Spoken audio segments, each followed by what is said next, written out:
Bring in CTV's Adrian Gabriel now from Vatican City. And Adrian, it's been a whirlwind couple of days. What will some of the first orders of business be for Pope Leo? Yeah, well, so we had this morning, we had the first Mass with cardinals. So we'll be Mass tomorrow. He'll even be meeting with journalists on Friday, similar to what Pope Francis did. Listening to him speak yesterday as he walked out on the balcony in St. Peter's Square, the first words he said, peace be with you. The same words that Jesus is said to have spoken after his resurrection to his disciples.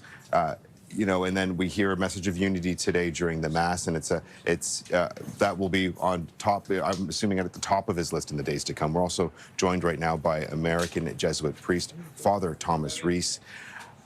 As an American, we were here just a couple hours before the white smoke billowed from the Sistine Chapel yesterday speaking with you. We had names, we had thoughts. This was not one of them. And I probably told you that an American could never be elected. And we were all proven wrong.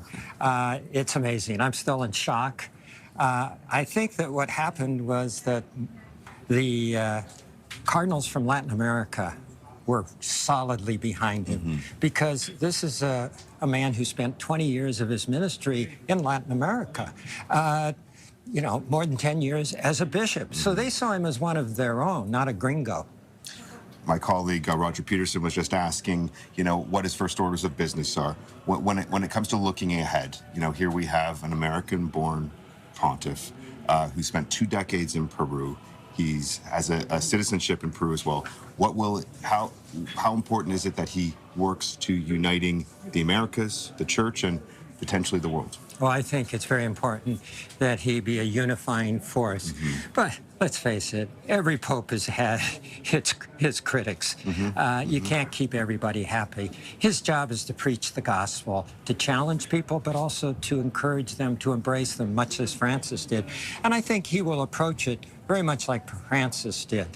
We've seen, people have been looking at his social media accounts as when he was cardinal. We've seen that he shared articles that were, critical of President Trump's immigration policy and deportation policy, critical of J.D. Vance's interpretation of the scriptures.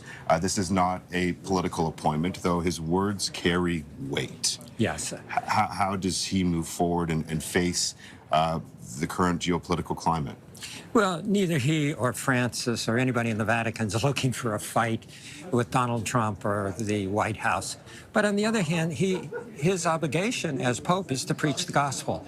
And the gospel of Jesus is very much centered on the poor, that our obligation to care for the poor, the hungry, the thirsty.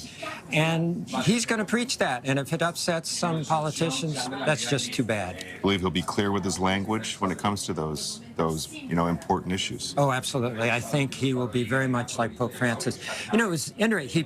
He chose the name Leo. And Leo the 13th was the one in the 19th century, the Pope who started the Church on this road of support for working class people, for the poor, and for a more just economy. So if he picked the name Leo, that's just as Pope picked the name Francis, that shows the direction he's going in. Father Reese, thank you very much for joining us on CTV News Channel. We know you might be standing by a little bit. We might be speaking with you a little bit later today. We appreciate your insight. And Roger, just a historic 48 hours nearly in Vatican City.